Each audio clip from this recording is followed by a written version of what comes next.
Hi everyone! For those of you who don't know me, my name is Kennedy Burrows, and the reason I'm not with you all today is because I was one of 6 students selected to attend the Student Diversity Leadership Conference in Anaheim, California. And I'd like to take this time to thank Xi Lambda Lambda chapter for selecting my essay to represent them in the International High School Essay Contest. So the prompt was, what actions can you take to promote social justice and embrace diversity of all people? I'll read it to you guys now. No one is born racist or intolerant. Society inadvertently conditions individuals to think in such a way. Since the beginning of modern television, people of color have been portrayed as either the token black friend, waitstaff, single mother, drug addict, criminal, or victim of poverty. For a large portion of Caucasian American youth, the media is the only representation they have of black people, which creates a negative perception of all of us and subsequent generations of people who will support racial inequality. This is the cause for today's issues with tolerance of people of color. I would urge the media to change our narrative to counteract these problems, which will simultaneously promote social justice and acceptance of diversity. The youth have historically been the most impressionable group, and therefore have had the power to shape society.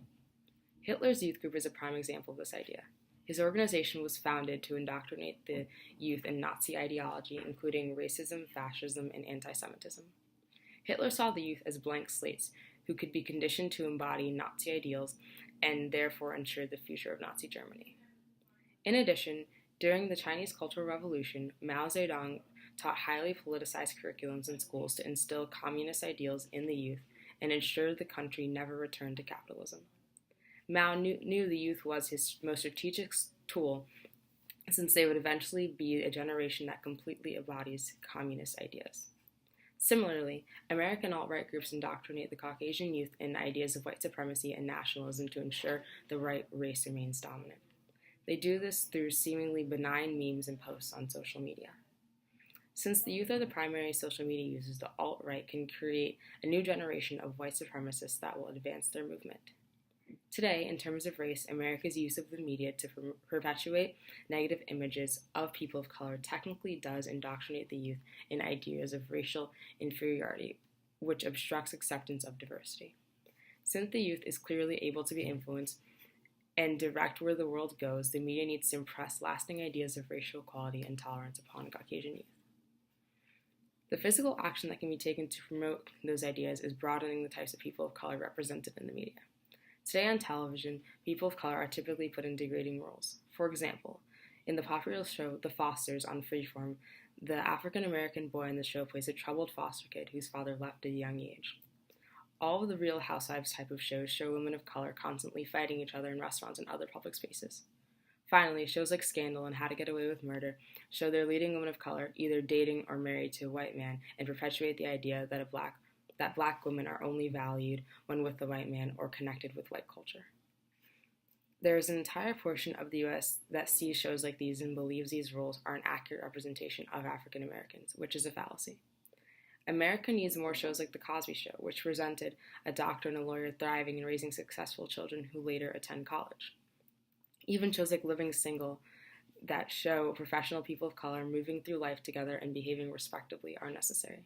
Finally, shows like A Different World chronicle the lives of students of color in college and show them studying, going to class, and having high aspirations. Levels of positivity like these are essential in changing the narrative of people of color in the media and give subsequent generations of Caucasian people a newfound perspective.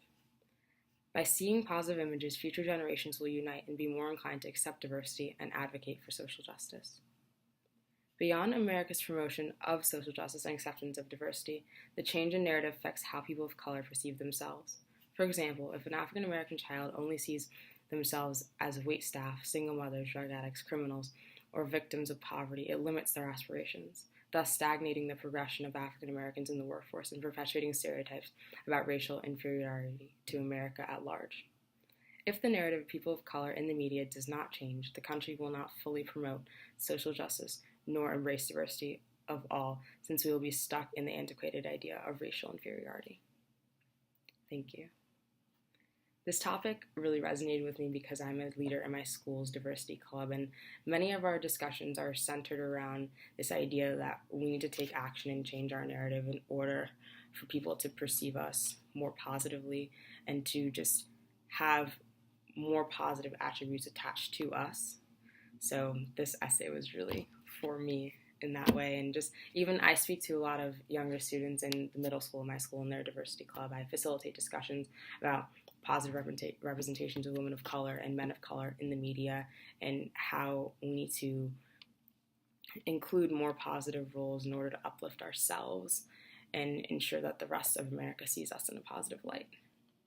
So thank you again to the Xi Lambda Lambda chapter for selecting my essay to represent them in the International High School Essay Contest.